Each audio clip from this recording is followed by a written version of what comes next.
cannot receive a call from God to serve God's people, and in my mind, only ending up serving your own people or dealing with the issues that you're concerned about alone, because the God we serve has issues, has people, has communities that bring larger issues and that will enable you to expand yourself and your understanding of who the world is. And so that my expansion began primarily with that community, urban crime, high rises, and I began to touch people over in the high rises, go over there, had to deal with my fear, but also had to engage in what it means to ultimately relax enough so that you can serve God's people where they are and become useful for them in some way.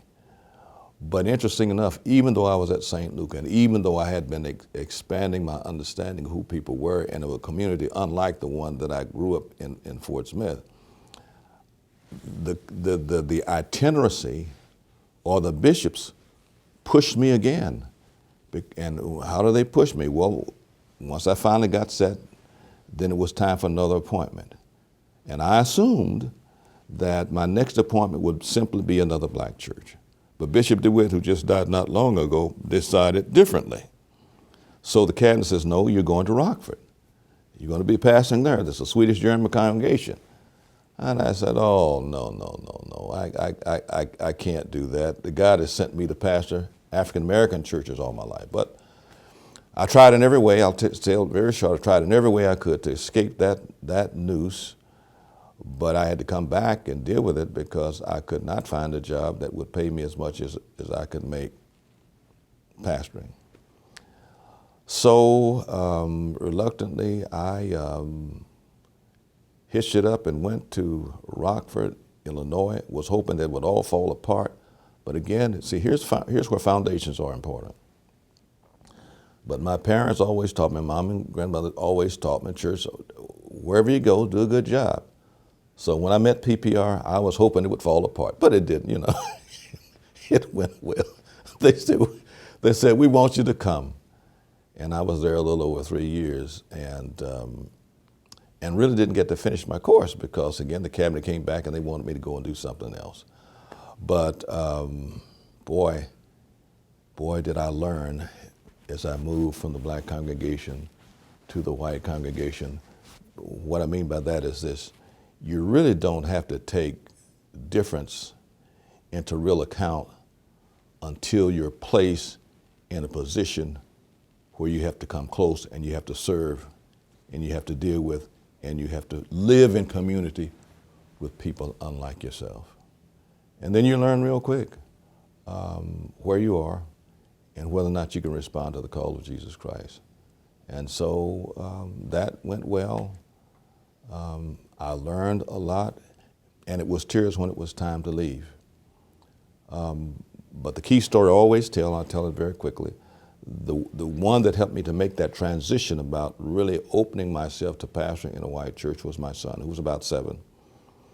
We had driven to Rockford. We had been the PPR community. They had said yes, and we were driving back from Evanston, from Rockford to Evanston, and all of a sudden our son, who was 7 years old, he says, our son says, I'm losing my heart. And then shortly after he says, I'm losing my heart, he just broke out and he just wept in the back of the car. And as he wept publicly, I was weeping inside because I really didn't want to go to Rockford to serve that white congregation. But 20 minutes later, he says, Mom and Dad. We said, what? He said this. He says, I'm getting my heart back again. And I said, if my son, who was 7, could get his heart back again about a new experience, and me who had been trained in seminary and called to serve God's people, surely I could do the same. And from that day to this one, I've just been running, going, and serving wherever God wants me to serve. And I've said that, I'll stop here in a sense. Some people who says, well, I really didn't want to go. I says, well, when it comes to Illinois Great Rivers, I didn't ask to come here. I said, I'd hoped to spend my last 4 years in Michigan because I'd done 8 and I only needed 4 more. I said, but the folks who assigned said, No, your last 4 years is here. But what one has to say, it's been one of the greatest gifts of my ministry, because I agreed long ago to be itinerant, to be open to the places and the gifts that God had chosen through me, through other instruments. And I wouldn't take anything from my journey now. Just when you think you've got it all together, you know, the road takes another turn. And I was at peace. They said, this is where you're going. I just simply said, okay. The okay, of course, also reminds me of the hardest move that our family ever made was this one.